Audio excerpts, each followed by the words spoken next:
ഞങ്ങളൊരു കഥ പറയാം. അപാരമായ ഇച്ഛാശക്തിയും ആത്മവിശ്വാസത്തിനുമുടമയായ ഒരു മഹത് വ്യക്തിത്വത്തിൻ്റെ കഥ.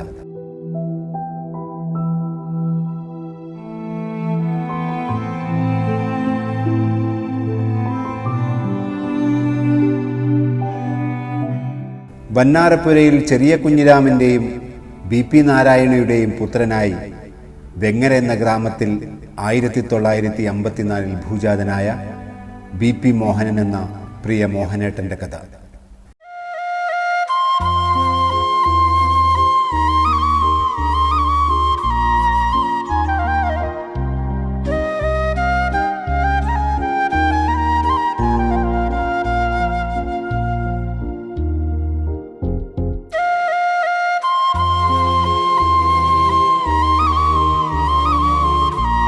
കലാസാംസ്കാരിക രംഗത്ത് അനേകം പ്രതിഭാധനരായി സംഭാവന ചെയ്ത ഗ്രാമമാണ് വെങ്ങര. അതുകൊണ്ട് തന്നെ നാടകവും മറ്റ് സാംസ്കാരിക പ്രവർത്തനങ്ങളും ബാലനായ മോഹനൻ്റെ കൂടപ്പിറപ്പായതിൽ ആശ്ചര്യപ്പെടാനില്ല. വെങ്ങര UP സ്കൂളിൽ 10ാം വയസ്സിൽ അരങ്ങേറ്റം. ഇബിലീസിൻ്റെ ദുനിയാവ് എന്ന നാടകത്തിൽ അബ്ബാസ് എന്ന കഥാപാത്രത്തെ അവതരിപ്പിച്ചു. 10ാം തലത്തിൽ പഠിക്കുമ്പോൾ കലോത്സവത്തിൽ ബെസ്റ്റ് ആക്ടറായി തിരഞ്ഞെടുക്കപ്പെട്ടു. ഉമിത്തി എന്ന നാടകത്തിൽ കറുമ്പൻ എന്ന കഥാപാത്രത്തെയാണ് അവതരിപ്പിച്ചത്. ഹൈസ്കൂൾ പഠനത്തിന് ശേഷം പിതാവിനെ ജോലിയിൽ സഹായിക്കാൻ തുടങ്ങി. പ്രിയ മോഹനേട്ടൻ പ്രവാസത്തെ പുൽകിയത് 1979 ബഹ്റൈനിൽ എത്തിയതോടെയാണ്. ബഹ്റൈനിലെ പ്രശസ്ത സംഘടനയായ ബഹ്റൈൻ കേരളീയ സമാജത്തിൻ്റെ സജീവ പ്രവർത്തകനായിരുന്നു.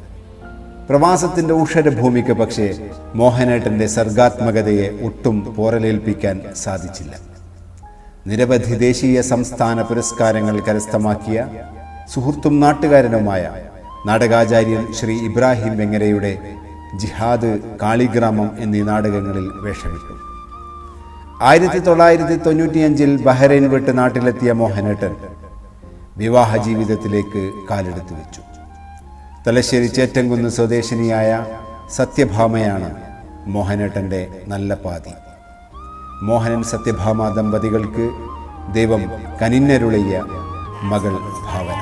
പെട്ടെന്ന് എനിക്ക് ഓർമ്മയിലെത്തുന്നത് എൻ്റെ കുട്ടിക്കാലത്തെ ഒരു രസകരമായ അനുഭവമാണ്. അതായത് അച്ഛൻ ലീവില് സമയത്ത് നാട്ടിൽ വരുമ്പോൾ എൻ്റെ അടുത്ത് ഓടി വരുന്ന സമയത്ത് ഞാൻ ഓടി അമ്മയുടെ പുറകിൽ ഒളിക്കുന്ന ഒരു രസകരമായ അനുഭവമാണ്. അത് അമ്മ എപ്പോഴും ഓർത്ത് എന്നെ കളിയാക്കി പറയാറുണ്ട്. അച്ഛൻ ഞാൻ എന്ത് പ്രശ്നം പറഞ്ഞാലും അച്ഛൻ പെട്ടെന്ന് തന്നെ അതിൻ്റെ എന്താണ് വഴി, റിസോൾവേഷൻ പെട്ടെന്ന് തന്നെ പറഞ്ഞു തരും. പിന്നെ ഞാൻ എന്ത് നെഗറ്റീവ് പറഞ്ഞാലും അച്ഛൻ അത് പോസിറ്റീവായിട്ട് എടുക്കത്തേ ഉള്ളൂ. അതുപോലെ എനിക്ക് നല്ലൊരു ബെസ്റ്റ് ഫ്രണ്ടാണ്. എൻ്റെ ജീവിതത്തിലെ ഏറ്റവും വലിയ ബെസ്റ്റ് ഫ്രണ്ടാണ് എൻ്റെ അച്ഛൻ.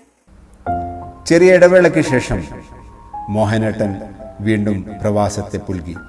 1998 കുവൈത്തിലെത്തിച്ചേർന്നു. രമ്യഹർമ്മങ്ങൾ പടുത്തുയർത്താനോ ആഡംബര വാഹനങ്ങളിൽ ചീറിപ്പായാനോ ആയിരുന്നില്ല മോഹനേട്ടൻ്റെ പ്രവാസ ജീവിതം. സമ്പാദ്യങ്ങൾ കുന്നുകൂട്ടുന്നതിലല്ല, മനുഷ്യബന്ധങ്ങൾ പടുത്തുയർത്തുന്നതിലാണ്, ആ ബന്ധങ്ങളുടെ ഇഴയെടുപ്പം ദൃഢമാക്കുന്നതിലാണ് ശ്രദ്ധ ചെലുത്തിയിരുന്നത്.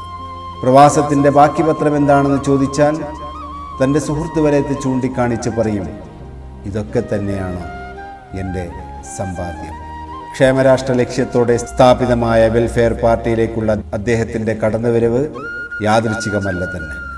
ഇഴപിരിയാനാകാത്ത വിധത്തിലുള്ള ബന്ധമാണ് മോഹനേട്ടന് പാർട്ടിയോടുള്ളത്. ഫായിസ്, പിന്നെ റഷീദ് ഖാൻ, ഇവരൊക്കെ ഞാൻ പ്രത്യേകം ഓർക്കുന്നു. എൻ്റെ റൂമിൽ വന്ന് നമുക്ക് അംബാസിയിൽ ഒരു മേഖല വിളിച്ചു കൂട്ടണമെന്ന് പറയുകയും നിങ്ങളെന്തായാലും ഒരു സ്ഥാനം ഏറ്റെടുക്കണമെന്ന് പറയുകയും ചെയ്തു. അതിൽ പങ്കാളിയാവുകയും ചെയ്യും. അന്ന് തന്നെ എന്നെ അതിൻ്റെ സെക്രട്ടറി ആക്കുകയും നമ്മുടെ വിനോദ് പെരേര പ്രസിഡൻറ്റും പിന്നെ ജസീൽ ട്രഷറർ ആയിട്ട് അന്ന് തിരഞ്ഞെടുത്തു. അന്നു മുതൽ ഞാൻ ഇന്ന് വരെ ഈ വെൽഫെയറിന് വേണ്ടി പരിപൂർണമായിട്ടും മനസ്സുകൊണ്ടും ശരീരം കൊണ്ടും എല്ലാം അർപ്പിച്ചിരിക്കുകയാണ്. ഈ ഇടതുഭാഗത്തുള്ള തളർച്ച കാരണം എനിക്കിപ്പോൾ ജോലി ചെയ്യാൻ പ്രയാസമായതുകൊണ്ട് ഞാൻ കമ്പനിയിൽ നേരിട്ട് പറയുകയും അപ്പോൾ അവർ തന്നെ റിസൈൻ ചെയ്യാൻ പറഞ്ഞാണ്. നാട്ടിൽ പോയിട്ട് ഞാൻ കാര്യമായിട്ട് ഞങ്ങൾ കണ്ണൂരാണ്. കണ്ണൂർ പരിയാരം ആയുർവേദ കോളേജുണ്ട്. അവിടെ ഞാൻ മുമ്പ് കിടന്നതാണ്. അപ്പോൾ ആ സ്ഥലത്ത് പോയിട്ട് നമ്മളെ ആയുർവേദപരമായിട്ട് കിഴിയും പിഴിയൊക്കെ ആയിട്ടുള്ള കാര്യങ്ങൾ ചെയ്ത് എൻ്റെ പൂർണ്ണ ആരോഗ്യം വീണ്ടെടുക്കാനാണ് ഞാൻ ഉദ്ദേശിക്കുന്നത്. നമ്മുടെ കണ്ണൂർ ജില്ലയുടെ പ്രസിഡൻ്റ് തന്നെ വന്ന് കാണാറുണ്ട്.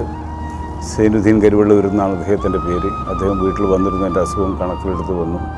അദ്ദേഹത്തിൻ്റെ ഗർഭത്തിൽ തന്നെ ഒരു ആയുർവേദ ഡോക്ടറെ കുറ്റിപ്പുറത്ത് വാളാഞ്ചേരി എന്ന സ്ഥലത്ത് അദ്ദേഹത്തിൻ്റെ കസിനെ പോയി കണ്ടു. അദ്ദേഹത്തിൻ്റെ നിർദ്ദേശപ്രകാരം ഞാൻ നാട്ടിൽ നിന്നും അതിനുള്ള ചികിത്സ ചെയ്തു. അതിന് കിഴിയും പിഴിയൊക്കെ നടത്തിക്കൊണ്ട് വരികയായിരുന്നു. അന്നേരമാണ് കമ്പനി പെട്ടെന്ന് വീണ്ടും തിരിച്ചു വിളിച്ചത്. അങ്ങനെ ഞാൻ വീണ്ടും തിരിച്ചു വന്നപ്പോൾ ഇവിടെ നല്ല തണുപ്പ് അനുഭവപ്പെട്ടു. ആ കാരണം കൂടുതൽ വഷളായി. ഇനിയിപ്പോൾ ഏതായാലും ഞാൻ കുവൈത്ത് വിട്ട് പോവുകയാണ്. നാട്ടിലെത്തിയിട്ടും നമ്മുടെ കണ്ണൂർ ജില്ലയുടെ വെൽഫെയറിൻ്റെ പ്രവർത്തനത്തിൽ ഞാൻ മുഴുവൻ ഉണ്ടാവും. വ്യക്തിപ്രസ്ഥാനമായി മാറുന്ന അനന്യമായ കാഴ്ച മോഹനേട്ടനിൽ നമുക്ക് ദർശിക്കാം.